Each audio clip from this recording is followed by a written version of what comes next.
जीजा साली का बेइंतहा प्यार। हर हर महादेव देवियों और देवताओं, मेरी शादी को 1 साल पूरा होने वाला है। इस प्रेम कहानी की शुरुआत होती है जब मेरी शादी हुई थी। जब मैं पहली बार दूल्हा बनकर ससुराल पहुंचा, तब मैंने थोड़ी देर तक अपनी नज़र उठाकर किसी की तरफ भी नहीं देखा। मैं कुर्सी पर बैठा हुआ था और मेरे चारों तरफ कुछ रिश्तेदार बैठे हुए थे। तभी अचानक मेरी नज़र मेरे सामने खड़ी एक लड़की पर पड़ती है। वह लड़की मुझे देखकर मंद मंद हंस रही थी। उस समय मैं दूल्हा बना हुआ था, इसलिए सोच रहा था कि मेरे कपड़े या ललाट पर लगे हुए टीके में कोई गलती होगी। तभी मैंने अपने जीजा जी को पास बुलाया और कहा, मेरे कपड़े तथा ललाट पर लगा हुआ टीका सही या नहीं। तब जीजा जी ने जवाब दिया, सब कुछ ठीक है, एकदम मस्त लग रहे हो। थोड़ी देर बाद जब मैं मंडप के नीचे जाकर बैठा, उसी समय वह लड़की मेरे पीछे आकर बैठ गई। थोड़ी देर चुपचाप बैठने के बाद वह मुझसे छेड़छाड़ करने लग गई। पहली बार ससुराल जाने की वजह से मैं उस लड़की से कुछ भी नहीं कह पा रहा था। काफ़ी देर छेड़छाड़ तथा मजाक करने के बाद मैं उस लड़की से कहता हूँ, अगर आपको मैं अधिक पसंद हूँ तो आप भी मुझसे ही शादी कर लो। इतने में वह लड़की मुझसे कहती है, अगर मैं आपसे शादी कर लूँगी तो मेरी बड़ी बहन का से शादी कौन करेगा। फिर मुझे पता चला कि यह लड़की रिश्ते में मेरी साली लगती है। काफ़ी देर मजाक वाली बातचीत करने के बाद मैं उस लड़की से उसका नाम पूछता हूँ। तब वह लड़की जवाब देती है कि मेरा नाम मधु है। थोड़ी देर बाद शादी की रस्में शुरू हो जाती है। शादी के बाद से मेरी और मधु की काफ़ी जान पहचान हो जाती है। रिश्ते में साली लगने की वजह से वह मेरा मोबाइल नंबर ले लेती है। शादी की सारी रस्में पूरी हो जाने के बाद अगले दिन मैं अपनी पत्नी को लेकर अपने घर पहुंच गया। पत्नी के साथ रोमांस करने के लगभग 5 दिन बाद मैं अपनी पत्नी को घर वालों से मिलाने के रस्में पूरी करने के लिए ससुराल ले जाता हूँ। मैं वहां जाकर चुपचाप कमरे के अंदर बैठा हुआ था। तभी मधु मेरे पास आकर बैठ जाती है। मधु मुझसे बातें करने लग जाती है। थोड़ी देर बातचीत करने के बाद वह मुझसे मजाक के दौरान अपनी बहन के बारे में पूछने लगती है। मधु मजाक के दौरान मुझसे गंदी बातें भी करती रहती थी।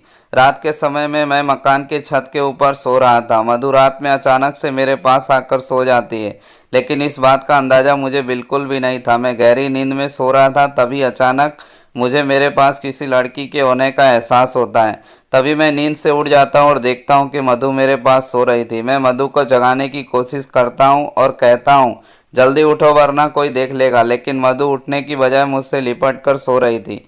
काफ़ी देर कोशिश करने के बाद मधु नींद से उठ जाती है और मुझसे कहती है, जीजा जी आप तो मुझे सोने भी नहीं देते हो। तभी मैं कहता हूँ, शायद आपको पता नहीं है कि आप कहाँ पर सो रही हो। इसके बाद मधु ने कहा, मुझे अच्छी तरह से पता है कि मैं मकान की छत के ऊपर आपके पास सो रही हूँ। तभी मैंने कहा, आप चुपचाप नीचे जाकर सो जाओ और मुझे सोने दो। तभी मधु कहती है, मैंने मकान की छत वाले गेट को लॉक कर दिया है, अब कोई भी व्यक्ति मेरी इजाज़त के बिना ऊपर नहीं आ सकता है। इतना सुनने के बाद मुझे भी थोड़ा आराम महसूस हुआ।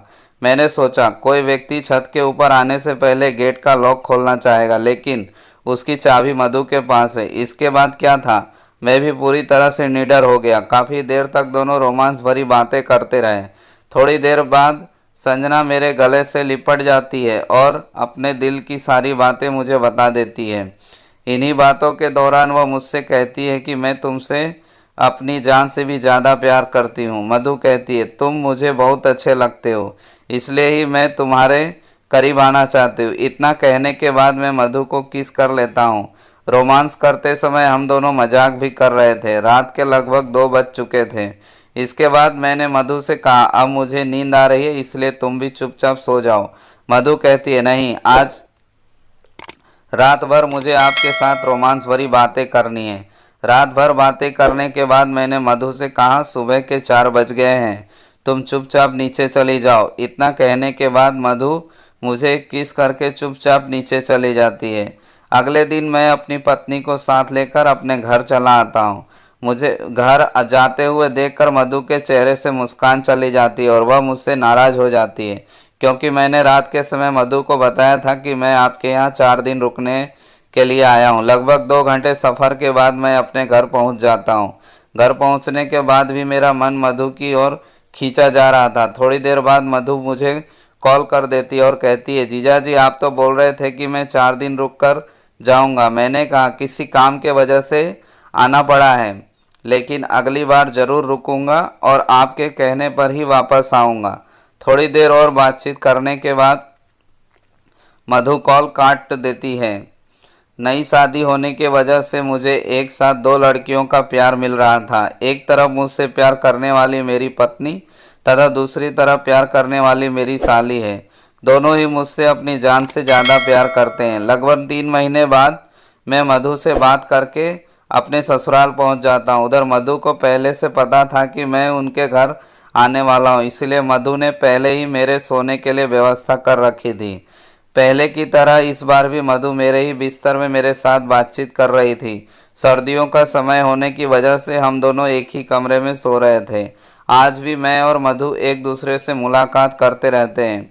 साली होने की वजह से मुझे भी उसके बिना रहा नहीं जाता है और उससे मिलने के लिए किसी भी बहाने से उसके घर पहुंच जाता हूं। आज भी हम दोनों हर महीने में एक दो मुलाकात ज़रूर करते हैं। तो देवियों और देवताओं, आपको कहानी कैसी लगी कमेंट बॉक्स में बताइए, और ऐसी ही अच्छी अच्छी कहानियाँ सुनने के लिए हमारे चैनल राजेश की कहानियाँ को लाइक करें और अपने दोस्तों के साथ शेयर करें और सब्सक्राइब करें और बेल आइकन भी ज़रूर दबाएं। कहानी को पूरा सुनने और देखने के लिए आपका तहे दिल से धन्यवाद। हर हर महादेव दोस्तों। भगवान इस चैनल के सब्सक्राइब करने वालों को और उनके माता पिता को लंबी आयु दे और ज़िंदगी के हर कदम पर उन्हें सफल बनाए, यही हमारी तहे दिल से शुभकामना। Thank you to my all lovely subscriber for watching my channel. Thank you दोस्तों। Bye bye.